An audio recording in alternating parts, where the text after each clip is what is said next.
Your phone has no signal. Your GPS unit is showing 3 dashes where the coordinates used to be, and the last landmark you recognized disappeared behind you 4 hours ago.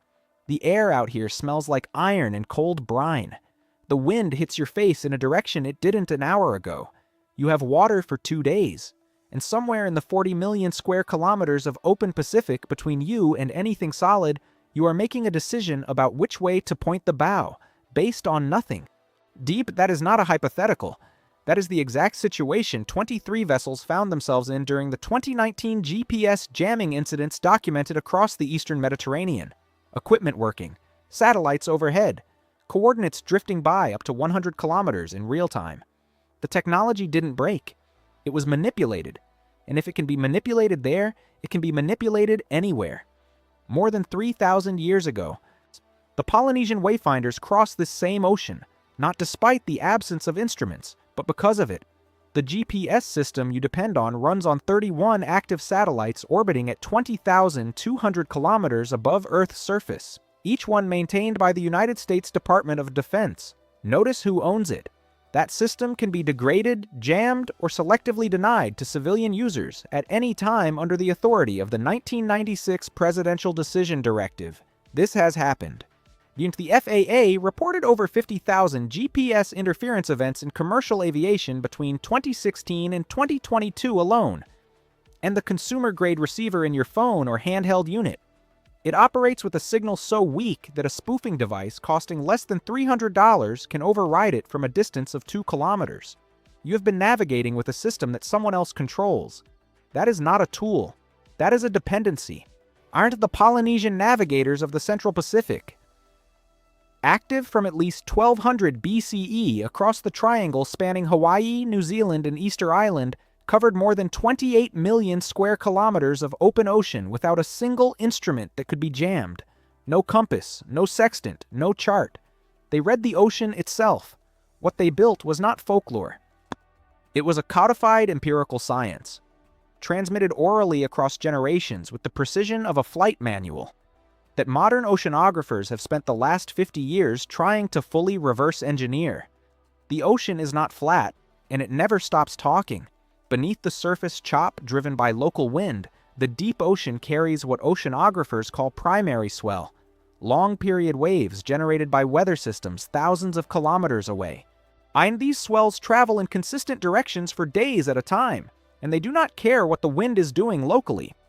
A northwest swell generated by a storm near Alaska will roll through a flat, calm tropical sea just as reliably as it rolled through the storm itself. Polynesian navigators learned to feel these swells with their bodies, not their eyes, lying in the hull of the canoe, reading the rhythm of the water through their spine and hips.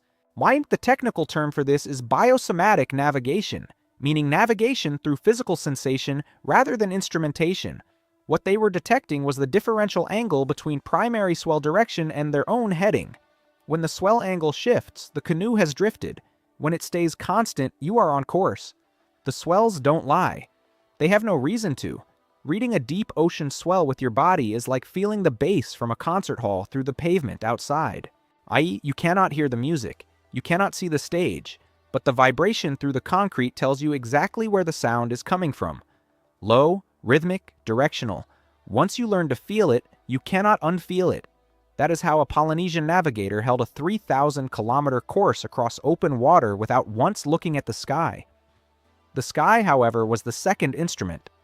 Not stars as fixed points, but star paths. The Polynesian star compass is a mental model, not a physical object. It divides the horizon into 32 named rising and setting points for specific stars and constellations. The navigator memorizes not where Arcturus is at midnight, but where it rises on the eastern horizon and where it sets on the west. Because of Earth's rotation, any star rises and sets at the same compass bearing every night regardless of season. Arcturus rises at approximately 20 degrees north of east. Rigel rises almost due east. Sirius sets at 17 degrees south of west. These are fixed. The scientific principle at work is called sidereal navigation, navigation by the fixed rotation pattern of celestial bodies relative to Earth's axis. The Polynesian navigators held 150 to 220 individual star paths in memory, each one a data point that, triangulated against the others, gave them a positional accuracy that modern researchers at the Polynesian Voyaging Society have measured to within 50 kilometers over a 2,500-kilometer crossing. That is better accuracy than a consumer GPS in a spoofed environment.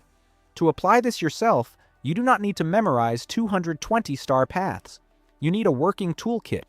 That toolkit has 5 components: a memorized swell reference for your region, a star path card for your latitude band, a cloud formation guide for identifying land masses at distance, a wind shadow reference for the archipelagos in your area, and physical body awareness trained through deliberate practice.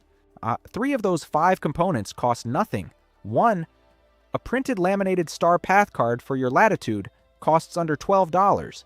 The other, a regional swell chart, is a free download from NOAA. The total investment to build a functional Polynesian method navigational system is under $20 and 30 hours of deliberate practice. This is not a shortcut. It is a learnable, verifiable, transferable skill. Begin with swell orientation on any open body of water, a lake, a bay, an open coast. Lie flat on your back in a canoe, kayak, or paddleboard and let your body go passive. Note the primary lift, the long, slow, low-frequency roll that moves through you every 8 to 14 seconds.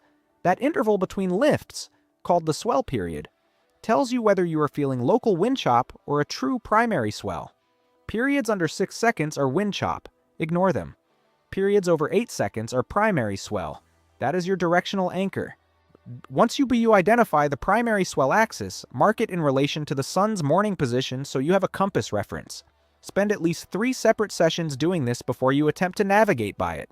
Your nervous system needs repetition to distinguish signal from noise. The next step is star path acquisition.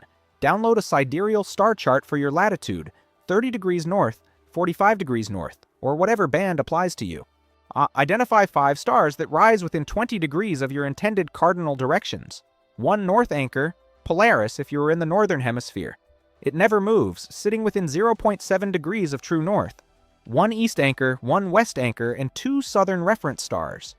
Write their rising and setting bearings on your laminated card. On a clear night in a safe open space, verify each one against a compass so your mental calibration is accurate before you need it. Practice until you can identify all 5 without the card. For the star sessions, choose locations away from artificial light. Your eyes need at least 20 minutes of darkness before night vision is fully functional, a phenomenon called scotopic adaptation. Now add the wind shadow. Islands and land masses disturb prevailing wind flow, creating a detectable shadow of calmer air on their leeward side. The Polynesian navigators use this to detect islands up to 80 kilometers away, well before visual landfall was possible.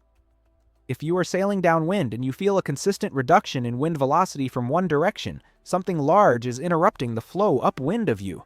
Note the direction. Add it to your navigational picture. Do not rely on it alone, but do not ignore it. The same logic applies to cloud formations. Land masses generate thermal uplift, which creates cloud stacks above them in otherwise clear skies. A single vertical cloud that doesn't move while surrounding clouds drift is worth noting on your chart. The performance data on this method is not anecdotal. In 1976, Kalwik Sawasedin Shisin Benadzel the Hokulea Bensawulakut, a reconstructed double-hulled Hawaiian voyaging canoe, sailed from Hawaii to Tahiti, a distance of 4,000 kilometers, using only traditional Polynesian navigation techniques. No instruments. This navigator Mau Piailug arrived within 48 kilometers of his target landfall. In 1999, the same vessel completed a 16,000-kilometer circumnavigation of the Pacific using the same method.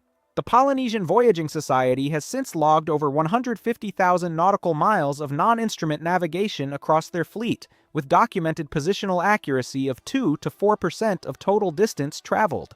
The cost comparison is straightforward. A quality GPS chart plotter runs $400 to $1,200.